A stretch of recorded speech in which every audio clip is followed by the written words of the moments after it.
Intanto sono ancora qui i pantaloncini che sono stati riportati, probabilmente smarriti da qualche atleta, con precisa descrizione. È opportuno descriverli per poterli riprendere. Chi li avesse smarriti li può ritirare in postazione microfonica.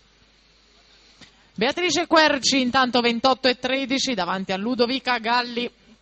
Ludovica Galli l'abbiamo già conosciuta nei 400 stile libero della prima giornata di ieri mattina, è vice campionessa italiana giovanile degli 800 stile libero, per lei bronzo nella 5 km di fondo agli italiani juniores di San Marino nella primavera scorsa. Galli nuota in quarta corsia, ancora la Querci però avanti.